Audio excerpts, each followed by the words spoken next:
ఏలూరు ఆర్ఆర్పేట నందు స్థానిక సంఘ కార్యాలయంలో ప్రగతి నారీ మహిళా సంఘం జిల్లా సమావేశం గాళ్ల శారదన అధ్యక్షతన బుధవారం జరిగింది.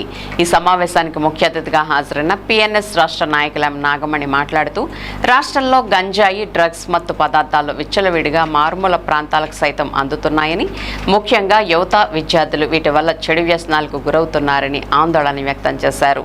కూటమి ప్రభుత్వం అధికారంలోకి వస్తే గంజాయి, డ్రగ్స్ పట్ల కఠినంగా వ్యవహరిస్తామని ప్రభుత్వం చెప్పింది, కానీ ఆచరణలో అదేమీ కనబడడం లేదని విమర్శించారు. మరోపక్క రాష్ట్రంలో మద్యం ఏర్లై పారుతుందని అన్నారు. బెల్ట్ షాపులు విచ్చలవిడిగా మారుమూల ప్రాంతాల్లోనూ కొనసాగుతున్నాయని తెలిపారు. మద్యం, మత్తు పదార్థాల మత్తులో మత్తుకు బానిసలైన యువత, పురుషులు, మహిళలు, చిన్నారులపై అత్యాచారాలకు ఎగబడుతున్నారు కాబట్టి ప్రభుత్వం వీటిని నియంత్రించాలని డిమాండ్ చేశారు. 18 నుండి 50 ఏళ్లలోపు మహిళలకు నెలకు 1500 రూపాయలు ఇస్తానన్న వాగ్దానాన్ని వెంటనే అమలు చేయాలని డిమాండ్ చేశారు. దీపం పథకం కింద ఇస్తున్న 3 గ్యాస్ సిలిండర్ డబ్బులు అందరికీ జమ కావడం లేదని, జమ అయ్యే విధంగా చర్యలు తీసుకోవాలని కోరారు. ఉచిత బస్సు అమలుకు తగ్గట్టు బస్సుల సంఖ్యను పెంచాలన్నారు. ఇంకా ఈ సమావేశంలో సంఘ నాయకులు పి సౌజన్య, ఎల్ భవానీ, కె దుర్గా, ఏ మహాలక్ష్మి, ఒగ్గుల రాజ్యలక్ష్మి తదితరులు పాల్గొన్నారు. నా పేరు నాగమణి. నేను ప్రగతి నారీ సంఘం రాష్ట్ర కమిటీ సభ్యురాలిని. ఈరోజు ఏమైతే సమస్యలు ఉన్నాయో మహిళలలో అవన్నీ కూడా పెద్ద ఎత్తున మేము సమస్యలు సాల్వ్ చేస్తామని మన కూటమి ప్రభుత్వం హామీలు ఇచ్చింది మనకి.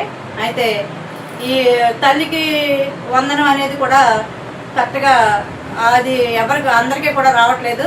అలాగే మీకు 15,000 మీకు 15,000 అనేసి అందరికీ కూడా ఉన్న ఆడవాళ్ళందరికీ కూడా 15,000 ఇస్తున్నారు.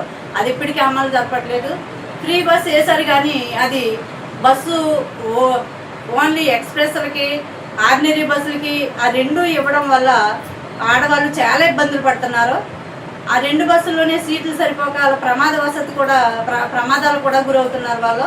ఇది కూడా ఎందుకు వేసారో కూడా తెలియదు. అది మేము మహిళలు అడగలేదు, ఫ్రీ బస్సు కావాలని. వాళ్ళు ఇచ్చారు, మేము తీసుకుంటున్నాం, కానీ దాన్ని సరిగ్గా నడపట్లేదు. ప్రభుత్వం దీనిపై దృష్టి పెట్టాలి.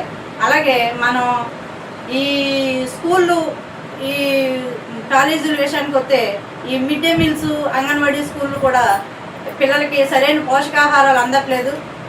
పాడైపోయిన గుడ్లు ఇస్తున్నారు. అలాగే పిల్లలు తినలేని పదార్థాలు పెట్టి వాళ్ళని చాలా ఇది చేస్తున్నారు. దాని మీద ఎంక్వైరీ కమిటీ వేయాలని మేము ప్రగతి నారీ మహిళా సంఘం నుంచి కోరుకుంటున్నాం. అలాగే ఈరోజు మద్యం విచ్చలవిడితనం అయిపోయింది.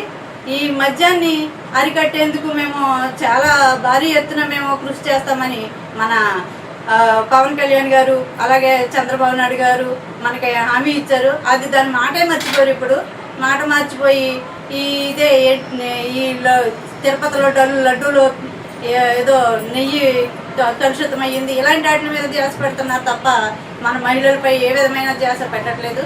అలాగే ఈరోజు మనం ఎదుర్కొంటున్న సమస్యలు 60 సంవత్సరాల పిల్లల దగ్గర నుంచి, 60 సంవత్సరాల పెద్దవాళ్ళ దగ్గర నుంచి 16 సంవత్సరాల పిల్లల వరకు కూడా అత్యాచారాలు జరుగుతున్నాయి. ఈ అత్యాచారాలు జరగడానికి కారణం మద్యం, ఈ మత్తు పదార్థాలు.